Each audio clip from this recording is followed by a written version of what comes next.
Captain Jake Morrison stood at the big window of his ship, looking out at the dark space around them.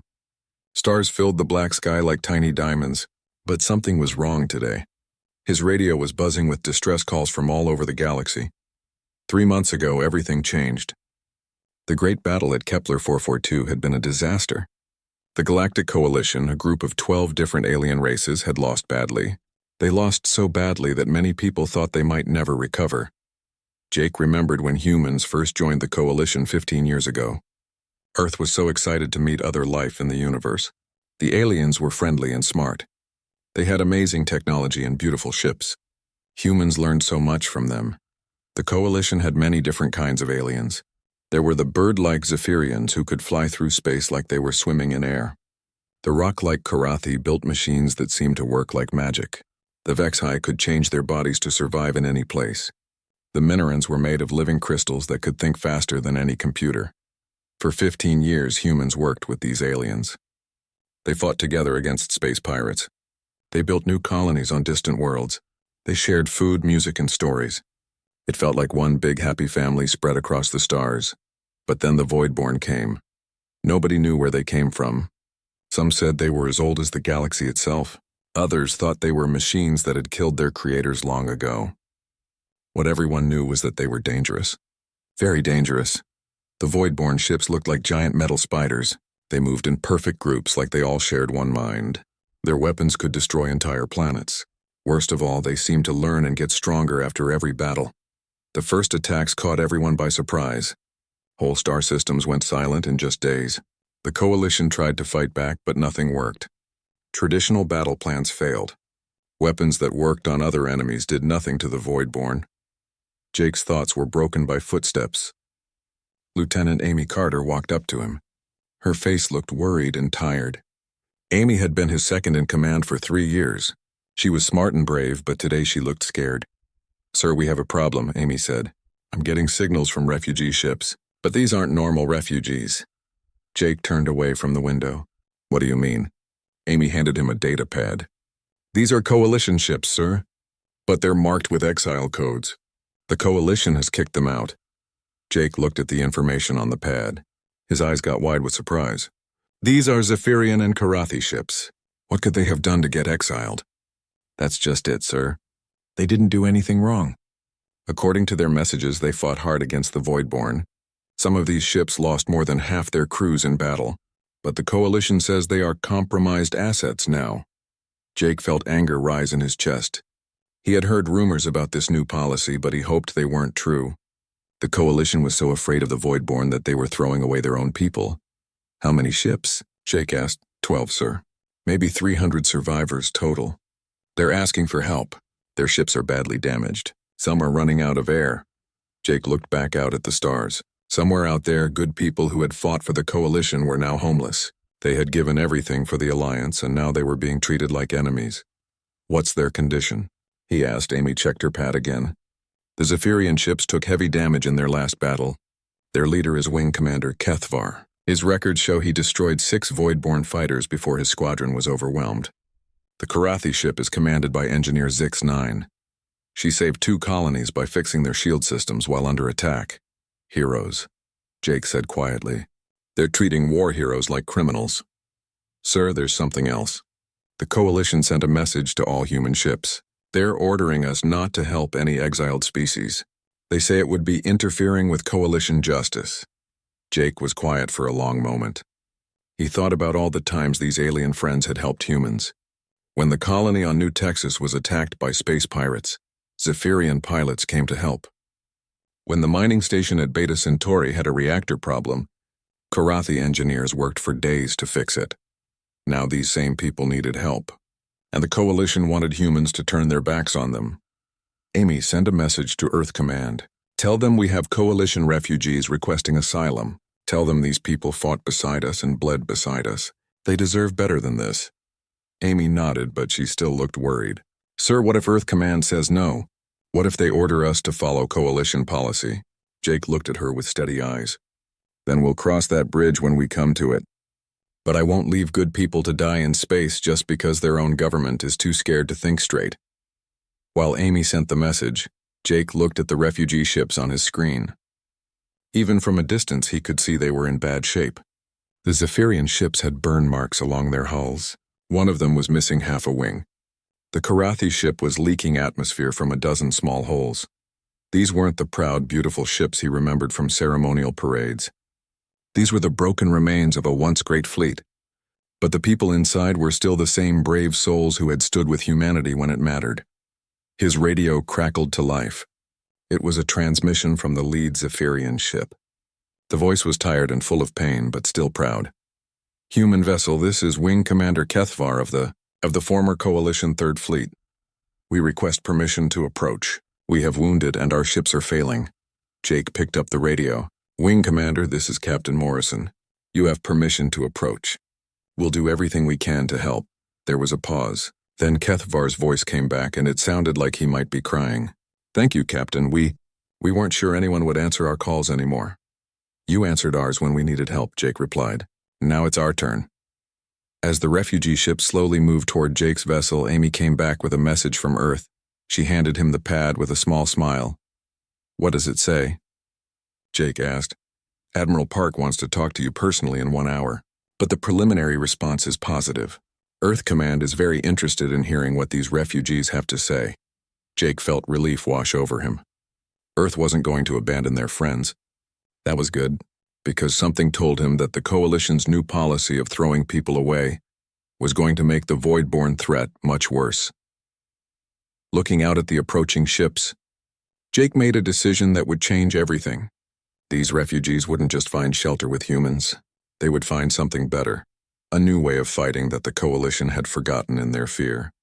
The Voidborn thought they were fighting a broken and scattered enemy. Soon they would learn how wrong they were, because humans had just done something very human. They had decided to help people who needed it no matter what the rules said. And that simple act of kindness was about to change the course of galactic history. Admiral Lisa Park sat in the big meeting room deep inside Earth's government building. The room was full of important people from all over the world. They were all talking at once, and their voices echoed off the walls. Everyone looked worried and tired. Lisa had been in the Earth Defense Force for 30 years. She had seen many difficult times, but this was different.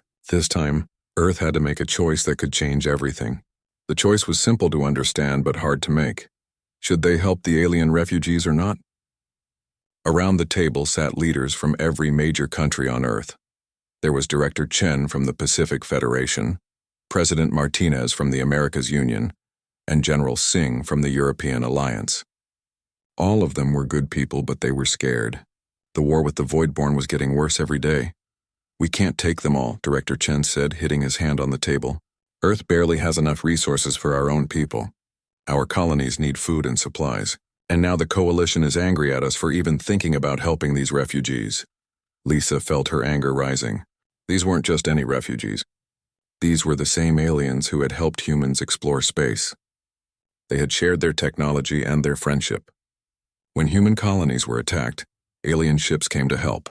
When human explorers got lost in space, alien rescue teams found them. "These aren't just random refugees," Lisa said firmly.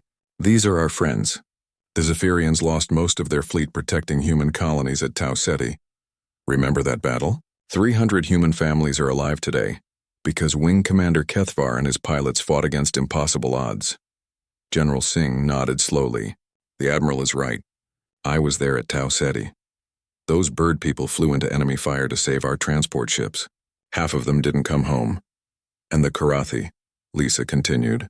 "They gave us the shield technology that protects Earth right now. Engineer Zix-9 worked for weeks to teach our scientists how to build the shields. She didn't ask for payment or special treatment. She just wanted to help." Dr. Kevin Walsh, Earth's top alien expert, leaned forward. He was a quiet man who usually let others do the talking. But today he had something important to say. "There's another reason to help them," Dr. Walsh said. "Each group of refugees brings knowledge we can use. The Vexhai understand biology better than we do. They can grow living ships and healing medicine from simple materials. The Minorans have crystal computers that think faster than anything we've ever built." President Martinez looked confused. "Are you saying we should help them just to steal their technology?" "No," Dr. Walsh replied quickly. "I'm saying we should help them because it's right, but also because working together makes us all stronger. The coalition forgot this lesson. They started thinking that being pure was better than being diverse. Just then, the doors opened. Commander Lisa Burke walked in. She looked exhausted. Lisa Burke had been working at Luna Station, the big space station near Earth's moon. For the past week, she had been coordinating with refugee ships and coalition officials. "Sorry I'm late," Burke said. "I have news from the coalition. It's not good." Everyone in the room became quiet. Burke pulled out a data pad and read from it. "The coalition high command has given us an ultimatum. They want us to turn over all refugee species within 72 hours. If we don't, they will stop all trade with Earth. They might even send warships to force us to comply." The room exploded with angry voices. Some people shouted that Earth couldn't fight the coalition. Others said that giving in to threats was wrong. Director Chen stood up and waved his arms for quiet. "How many refugees are we talking about?" he asked. Burke checked her pad. 47 ships carrying about 12,000 individuals. They represent 8 different species. Most of them are families with children. Some are wounded soldiers. A few are scientists and engineers. Admiral Park stood up. Her face was serious but determined. Everyone in the room knew that when Lisa Park made up her mind about something, she didn't change it easily. "Let me tell you what I think," Park said. 300 years ago, people came to America looking for a new life. They were running from wars and bad governments. Some Americans wanted to send them away, but the best Americans said, "Give me your tired, your poor, your huddled masses yearning to breathe free." She walked around the table, looking each person in the eye. "These refugees are our tired and poor. They fought beside us. They bled beside us. Some of them died protecting human worlds. Now their own government has thrown them away like garbage. What kind of people would we be if we turned our backs on them?" General Singh spoke up. "But Admiral, what if the coalition attacks us? Earth's military is strong, but we can't fight the entire coalition fleet." "Maybe we won't have to," Park replied. "The coalition is falling apart. Half their member species are questioning the exile policy. If we stand up to them, others might follow our example." Dr. Walsh nodded. "The Admiral is right. I've been monitoring coalition communications. Many species are unhappy with the current leadership. The Andromedans have already withdrawn their ships from coalition service. The Centaurians are asking hard questions about the exile policy." President Martinez rubbed his forehead. He looked like he had a bad headache. "So what exactly are you proposing, Admiral?" "I'm proposing we do what Earth does best," Park said with a small smile. "We take in people who need help. We give them a chance to build new lives, and we show the galaxy that diversity makes us stronger, not weaker." Director Chen shook his head. "It's too risky. What if these refugees are spies? What if the coalition is right about them being compromised?" Commander Burke spoke up. "Sir, I've been working with these people for days. I've seen their medical records and their service files. These aren't spies or criminals. These are war heroes who have been abandoned by their own government." She activated a holographic display in the center of the table. Images of alien families appeared in the air. There were Zephyrian children with bright feathers, Karathi elders whose crystal bodies glowed softly, and Vex-High families whose shape-changing abilities allowed them to comfort each other in ways humans couldn't understand. "This is Wing Commander Kethavar's family," Burke said, pointing to one image. His mate and 3 younglings. They lived on the Zephyrian homeworld until the Voidborn attacked it. Kethavar was fighting in space while his family ran for their lives. The coalition saved them, but now they're calling his family a security risk because they witnessed Voidborn tactics. Burke changed the image. "This is Engineer Zix-9's research team. 5 of the smartest Karathi scientists in the galaxy. They developed new weapons to fight the Voidborn. The coalition used their weapons but exiled the team because they asked too many questions about military strategy." Admiral Park watched the faces around the table. She could see that the images were having an effect. It was easy to talk about refugees as numbers on a report. It was harder to ignore families and children who needed help. "Every person in those ships has a story," Park said quietly. "They all trusted the coalition to protect them. They all served faithfully, and they were all thrown away when things got difficult." General Singh was quiet for a long moment. Then he spoke in a voice that sounded very tired. "My grandfather came to Earth as a refugee," he said. "His country was destroyed in a war that wasn't his fault. The people who helped him didn't ask if it was convenient. They didn't ask if it was safe. They just did what was right." President Martinez looked around the table. He could see that most people were starting to agree with Admiral Park. The vote would be close, but it looked like Earth would offer sanctuary to the refugees. Admiral Park, Martinez said formally, what exactly are you asking us to approve? Park stood straight and tall. I'm asking for permission to offer permanent asylum to all Coalition refugees currently in our space. I'm asking for resources to help them start new lives. And I'm asking for the courage to tell the Coalition that Earth won't abandon its friends, no matter what threats they make. The vote took less than 10 minutes. When it was over, Earth had made its choice. The refugees would stay. Earth would protect them. And if the Coalition didn't like it, they could find someone else to blame for their failures. As the meeting ended and people started to leave, Commander Burke approached Admiral Park. Admiral, do you think we're doing the right thing? She asked. Park looked out the window at the stars. Somewhere up there, refugee ships were waiting to learn their fate. Families were hoping for a new chance at life. Children were dreaming of safe homes. Lisa, Park said with a smile, I think we're doing the only thing decent people can do. We're offering shelter to those who need it. Everything else we can figure out later. Outside, the stars continued to shine. Earth had made its choice. Now they would all discover what that choice would cost, and what it would gain them in return. Commander Sam Rivers walked through the long hallways of the Antarctic Research Center. 6 months had passed since Earth decided to help the alien refugees. Now Sam was heading to a meeting that would have seemed impossible just a year ago. The Antarctic base was huge and mostly underground. It was built to study the ice and weather, but now it housed something much more important. Earth's leaders had chosen this remote place for a special reason. Here, humans and aliens could work together without curious reporters or protesters bothering them. Sam pushed open the door to Conference Room 7. Inside, he saw beings that still amazed him every day. A few months ago, these aliens had been homeless refugees. Now they were his friends, his colleagues, and his partners in something that might save the galaxy. Wing Commander Kethvar sat at the far end of the table. The Zephyrian's feathers had grown brighter in recent weeks. When he first arrived, his feathers were dull and gray from stress and sadness. Now they shimmered with blue and green, colors that meant he was healthy and hopeful again. Next, to Kethvar sat Engineer Zix-9.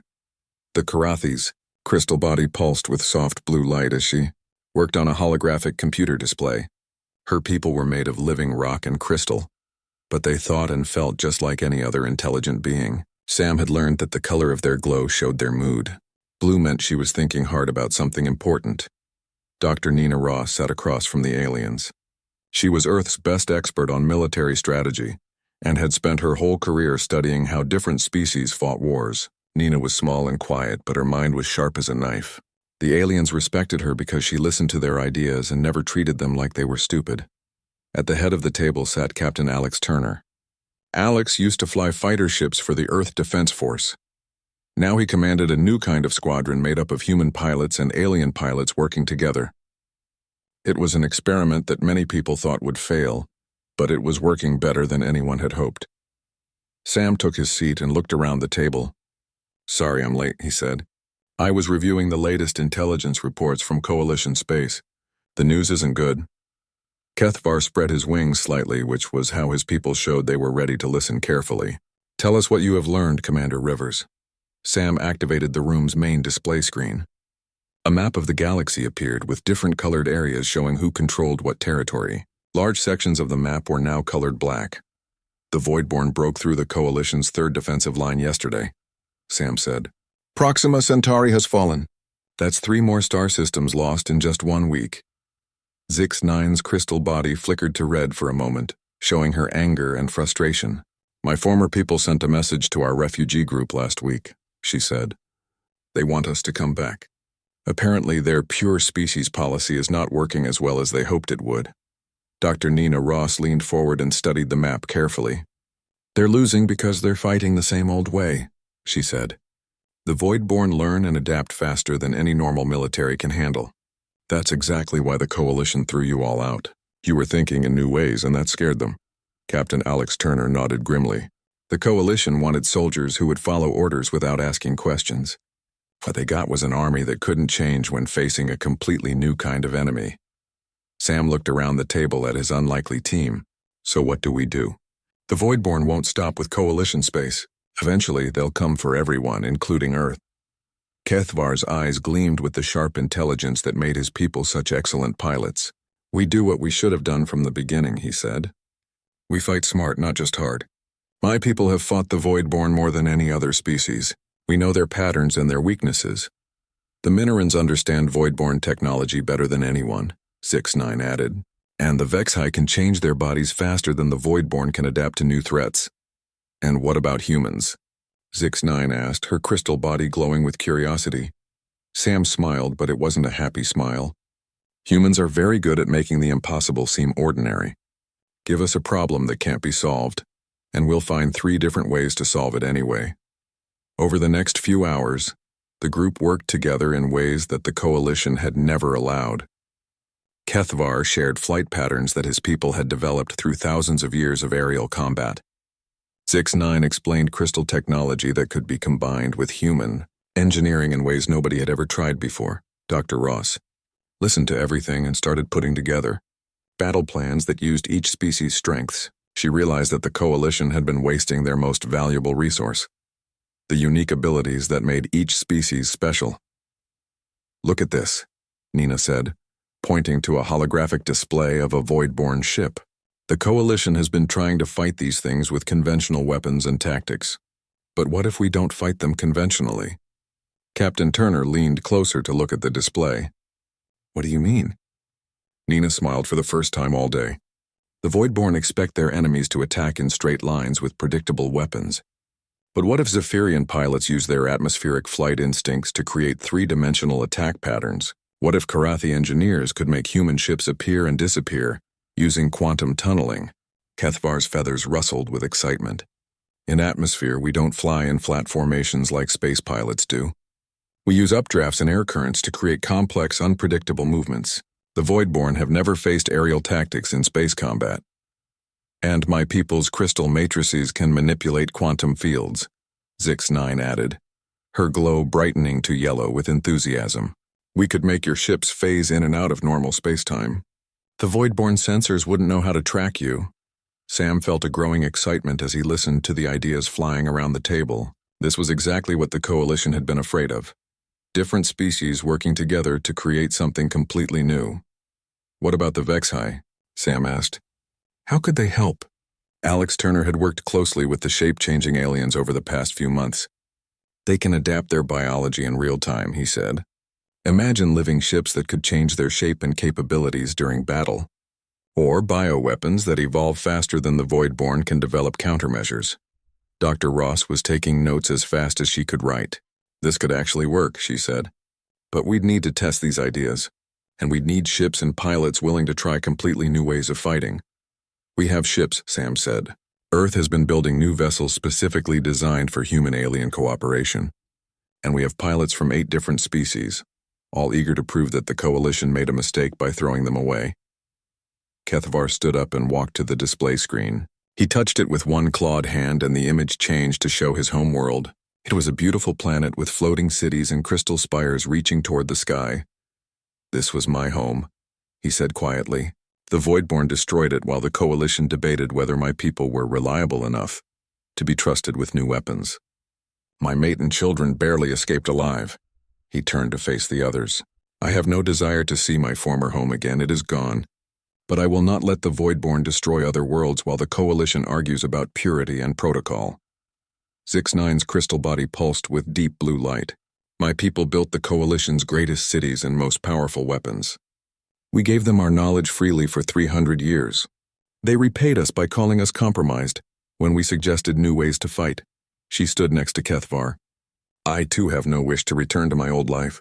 Here with humans and other refugees, I can build something better. Sam looked around the room at these remarkable beings who had become his friends and allies. 6 months ago, they had been broken refugees with nowhere to go. Now they were the core of something that might change the course of galactic history. Then it's settled, Sam said. We'll start testing these new tactics immediately. If they work, we'll be ready when the Voidborn come for us. Alex Turner grinned. And if they don't work? Then we'll try something else, Sam replied. That's what humans do best. We keep trying until we find a way that works. As the meeting ended and everyone prepared to leave, Dr. Ross stayed behind to talk with Sam. "Do you really think this will work?" she asked. Sam looked out the window at the Antarctic landscape.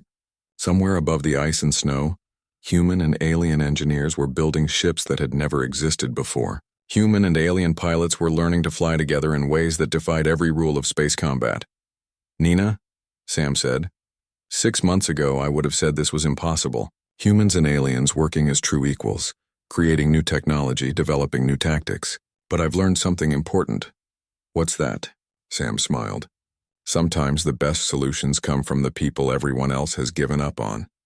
The coalition threw these refugees away because they were different. That difference might be exactly what we need to win this war." Outside, the Antarctic wind howled across the ice. But inside the research center, something warm and hopeful was growing. Humans and aliens were learning that their differences weren't problems to be solved. They were gifts to be shared. The alarm bells rang through New Geneva Station as Admiral Lisa Park watched the enemy ships appear on her screens. The Voidborn fleet looked like a swarm of metal insects against the stars. Their ships were dark and angular, moving in perfect formation as they emerged from hyperspace near Wolf 359. Lisa stood in the command center, surrounded by displays showing her own fleet. It was a strange collection of ships that would have made coalition officers laugh just a year ago. Sleek Zephyrian fighters flew next to bulky human destroyers. Karathi engineering ships had been fitted with weapons that shouldn't have worked but somehow did. And the strangest of all were the Vex-High bioships that looked more like living sea creatures than military vessels. "All ships report ready for battle," came the voice of Captain Tony Martinez from the lead vessel. Tony commanded the Defiance, a human ship that had been renamed when the refugees joined Earth's fleet. The old name had been Independence, but Tony thought Defiance better described what they were trying to do. Lisa looked at her tactical display. The Voidborn had brought 30 ships, each one larger and more powerful than anything in her fleet. By normal military thinking, this battle was hopeless, but Lisa had stopped thinking normally months ago. "Coalition fleet maintains distance," reported Lieutenant Davis from the communication station. "They're watching but not participating." Lisa felt anger rise in her chest. The coalition had finally come to reclaim their lost assets, but only after the Voidborn had destroyed half their territory. Now they sat at the edge of the star system like spectators at a sporting event, waiting to see if Earth's experiment would succeed or fail. "What's their position?" Lisa asked. 2 million kilometers out, Admiral. Far enough to escape if we lose, close enough to claim credit if we win." Lisa activated her communication system to broadcast to all ships in her fleet. Human voices mixed with alien languages as her message was translated for different species. "All ships, this is Admiral Park. Today we're not trying to win a normal space battle. We're trying to prove that working together makes us stronger than fighting alone. Remember, we don't need to destroy every enemy ship. We just need to show them something they've never seen before." She paused and looked around the command center. Her staff included humans, Zephyrians, Karathi, and other species working side by side. "Execute Operation Harmony," she ordered. What happened next broke every rule of space combat that had existed for centuries. The Zephyrians went first, using their natural flight instincts to create formations that confused the Voidborn targeting systems. Instead of flying in straight lines like normal space fighters, they spiraled and swooped through 3 dimensions like birds riding air currents. Wing Commander Kethvar led his squadron in a dance through space that was beautiful and deadly. His pilots dove toward Voidborn ships, then suddenly changed direction in ways that defied the enemy's ability to predict their movements. Voidborn weapons fired at empty space while Zephyrian fighters struck from unexpected angles. "Kethvar to all units," came the Wing Commander's voice over the radio. "The metal ones are confused by our flight patterns. They expect straight-line attacks. Keep spiraling and they cannot lock onto us." Meanwhile, Engineer Zix-9 activated her people's quantum tunneling devices.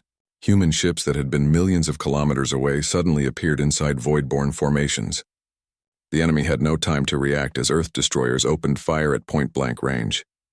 Captain Sarah Wong found her destroyer suddenly inside a group of 5 Voidborn ships. "This is Wong on the Thunderbolt," she radioed. "Quantum jump successful. Opening fire on all targets." The Thunderbolt's weapons tore through Voidborn hulls that had never been designed to face attacks from inside their own formations. 3 enemy ships exploded before the others could turn their weapons around. But the most surprising part of the battle came from the Vex-High bioships. Commander Rick Stone watched in amazement as the living vessels released clouds of small organisms into space. The tiny creatures swarmed toward Voidborn ships like angry bees. "What are those things doing?" Stone asked over the radio. Dr. Ellen Hayes, a human scientist working with the Vex-High, answered from her bioship. "The organisms are interfering with Voidborn communications. They're essentially jamming their signals by creating biological static." The effect was immediate and dramatic. Voidborn ships that had moved in perfect coordination suddenly began flying into each other. Their shared intelligence network was being disrupted by millions of tiny living jammers. And through it all, the humans did what they did best. They improvised. Lieutenant Carol Davis commanded a modified cargo ship that had been converted for military use. When she saw a Voidborn dreadnought bearing down on a group of Zephyrian fighters, she made a decision that would have gotten her court-martialed in any normal military. "This is Davis on the heavy lifter," she radioed. "All crew to escape pods. I'm going to ram that big ugly ship." "Davis, negative," came Admiral Park's voice. "Do not attempt ramming maneuver." But Carol had already launched her crew in Zephyrian rescue flyers that Kethvar's people had provided. "Sorry, Admiral. Sometimes you have to break the rules." The heavy lifter slammed into the Voidborn dreadnought at full speed. The explosion created a gravitational wave that pulled 3 more enemy ships out of formation and sent them tumbling through space. Captain Ben Foster took a different approach. His destroyer carried mining lasers that had been designed for breaking up asteroids. When his conventional weapons failed to penetrate Voidborn armor, he tried something that no military manual had ever suggested. "This is Foster on the rock cutter," he radioed, switching to industrial equipment. "Let's see how they like getting carved up like space rocks." The mining lasers cut through Voidborn hull material like it was soft cheese. The enemy ships had been designed to resist military weapons, but no one had thought to armor them against tools meant for mining operations. The battle lasted 6 hours.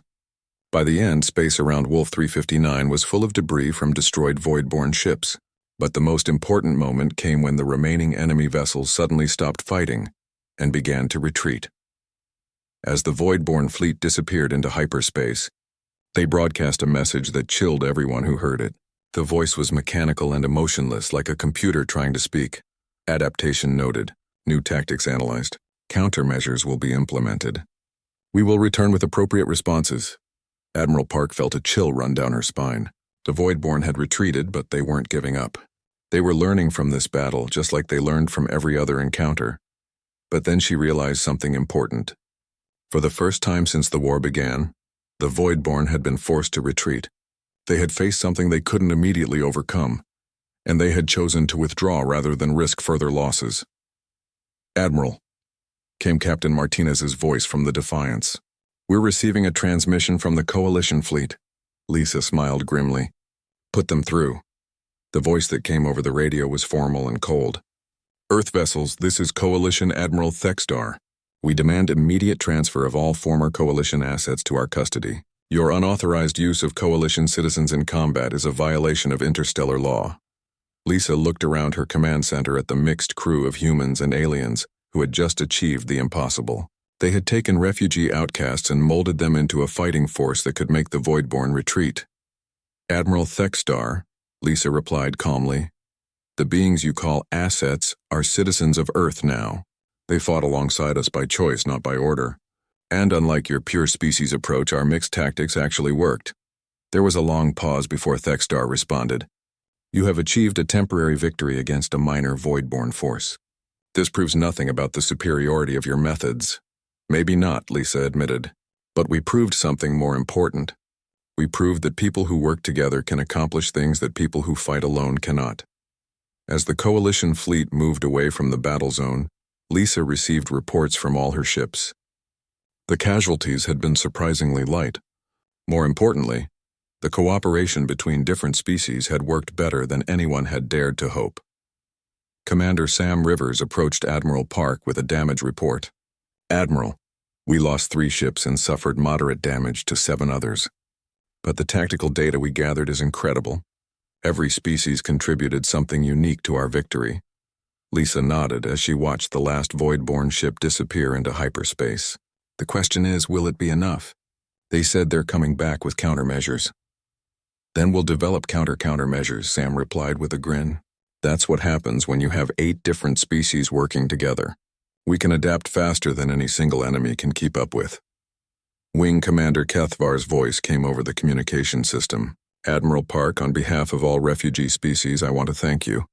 For the first time since this war began, we have fought as ourselves rather than as copies of someone else's idea of what warriors should be. Engineer ZX9 added her own message. The quantum tunneling worked perfectly in combat. My people's crystals harmonized with human engineering in ways that surpass either technology alone. Dr. Helen Brooks walked through the wide corridors of New Harmony Station, watching the daily life of the most unusual community in the galaxy. 2 years had passed since the great battle at Wolf 359, and the changes were amazing. The station was a marvel of cooperation that no single species could have built alone. Helen paused at her favorite spot, a large observation deck that looked out into space. Through the transparent walls, she could see ships coming and going from the station's many docking bays. Human cargo vessels worked alongside Zephyrian passenger ships. Korathi mining barges floated next to Vex-High biotransports that looked like giant sea creatures swimming through space. She found her old friend, Commander Sam Rivers, sitting in a comfortable chair, watching something that made him smile. Next to him sat Wing Commander Kethvar, his blue and green feathers bright with contentment. They were both looking at the station's central park, where something wonderful was happening.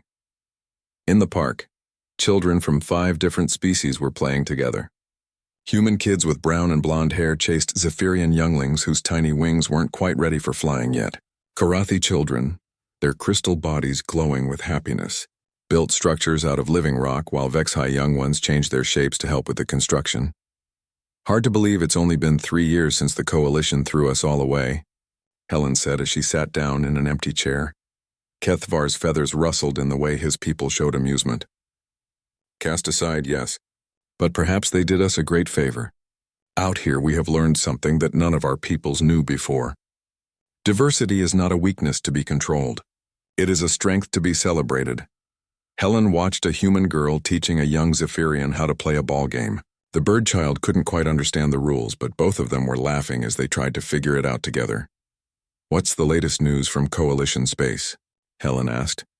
Sam activated a small display that showed recent intelligence reports. The Coalition is falling apart piece by piece.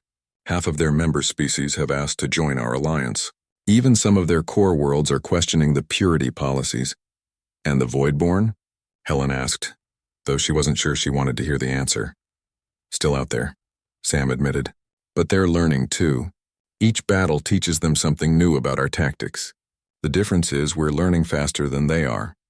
Through the observation window, they could see massive construction projects taking shape in the distance. New ships were being built using designs that combined the best ideas from all species. These weren't human ships with alien parts or alien ships with human modifications. These were entirely new vessels that could only exist because different peoples had worked together to create them. Helen pointed to the largest construction project. What is that going to be? Sam's eyes lit up with excitement. That's the Unity, the first ship designed from the ground up by our new alliance. It has Korathi quantum cores for power, Vex-High bioarmor that can heal itself, Zephyrian flight control systems that think in 3 dimensions, and human adaptive engineering that can be modified for any situation. And it works? Kethvar made the clicking sound that meant yes in his language. Better than anything any of our species ever built alone. The test flights have been extraordinary. Helen watched the construction teams working on the massive ship. Humans in spacesuits worked next to Korathi, whose crystal bodies could survive in vacuum without protection. Vex-High engineers had shaped themselves into living tools, while Zephyrian supervisors used their 3-dimensional thinking to coordinate complex assembly tasks. You know what I find most remarkable? Kethvar said thoughtfully. When my people were part of the Coalition, we flew their ships and used their tactics. We became smaller versions of what they wanted us to be. And now? Helen asked. The Zephyrian's eyes gleamed with something that looked like hope. Now we fly together, but we remain ourselves. The humans did not ask us to become human. They asked us to be the best versions of what we already were. Sam stood up and walked to the viewing window. He pressed his hand against the clear surface and looked down at the station's lower levels. The hydroponics bays glowed with soft light from Vex-high organisms that helped plants grow faster and stronger. Mineral and crystal formations provided computing power for systems that processed information faster than any single species had ever achieved. Earth gave us shelter when we needed it most, Sam said quietly. But what we built together here isn't Earth, and it isn't any of our old homeworlds. This is something completely new. Helen joined him at the window. Home, Sam agreed. The kind you create, not the kind you're born into. Just then a young voice called out from the park below. It was Maria Santos, a 10-year-old human girl who had become best friends with a Zephyrian youngling named Sky Whisper. The two children had invented a game that combined human imagination with Zephyrian aerial instincts. Uncle Sam, Maria called out, waving at the observation deck. Come watch. Sky Whisper learned how to do loop-de-loops. Sam waved back with a big smile. Maria wasn't his real niece, but all the adults on the station had become family to all the children. It was one of the most beautiful things about their new community. Helen watched the friendship between the human and Zephyrian children. Do you think they'll remember the old divisions when they grow up? I hope not, Kethva replied. Those younglings will grow up thinking that cooperation across species is normal. They will create things we cannot even imagine. Sam received a message on his communication device. He read it quickly, then looked up with a serious expression. What is it? Helen asked. Captain Martinez is requesting a meeting. There's been a development with the Voidborn. They made their way to the station's command center where Captain Tony Martinez was reviewing data from long-range scouts. His expression was grim but not panicked. What have you found? Sam asked. Tony activated a holographic display showing the outer rim of the galaxy. Our scouts detected a large Voidborn fleet gathering near the Galactic core. It's bigger than anything they've assembled before. Helen felt her heart sink. How big? Over 500 ships. And they're different from the ones we've fought before. Our scouts report new designs, new weapons, new tactics. Kethvar studied the display carefully. They have learned from our previous victories. This fleet is designed specifically to counter our mixed species tactics. That's the bad news, Tony continued. The good news is that we're not the same either. In 2 years, our alliance has grown from a few refugee ships to over 300 worlds. We have resources and allies that we never had before. Sam looked at the tactical display showing both friendly and enemy forces. The numbers were still against them, but not as badly as they had been during the first battles. What's our status? Sam asked. The Unity will be ready for combat trials in 3 weeks, Tony replied. We have 47 other ships of the new mixed design either completed or nearly finished. And we've received commitments from 18 former coalition species who want to join our fight. Helen realized something important. This isn't just about Earth anymore, is it? No, Sam replied. This has become something much bigger. We're not just offering shelter to refugees now. We're offering a new way of living to anyone who believes that diversity makes us stronger. Kethavar walked to the command center's main window. Looking out at the construction projects and the busy traffic of ships, the coalition cast us aside because we were different. The Voidborn seek to destroy all organic life because they see it as chaotic and inefficient. But we've proven something important, Helen added. Chaos isn't weakness. Diversity isn't inefficiency. When different kinds of intelligence work together, they can solve problems that uniform thinking cannot handle. Tony brought up another display showing messages from across the galaxy. We're getting requests for alliance membership from species I've never heard of. Word is spreading that there's an alternative to both coalition purity policies and Voidborn extermination. Sam studied the messages carefully. Some were from individual ships, others from entire star systems. All of them had the same basic request. They wanted to join something that celebrated their differences instead of trying to erase them. How do we handle all these requests? Helen asked. The same way we handled the first refugees, Sam replied. We welcome them. We find ways for their unique abilities to contribute to our common defense, and we show them that being different isn't something to hide or be ashamed of. A soft chime indicated that the station's evening cycle was beginning. Throughout New Harmony Station, beings from a dozen species were ending their work shifts and spending time with their families and friends. In the residential sections, human families lived next to Zephyrian roosts and Karathi crystal gardens. Children did homework together in multiple languages. Adults shared meals that combined cooking traditions from across the galaxy. Helen looked around the command center at the mixed crew of humans and aliens working together as naturally as breathing. Do you think we can really win this war? Kethavar's feathers shifted to the pattern that meant confidence and determination. Win or lose, we have already achieved something more important. We have shown the galaxy that there is another way to live.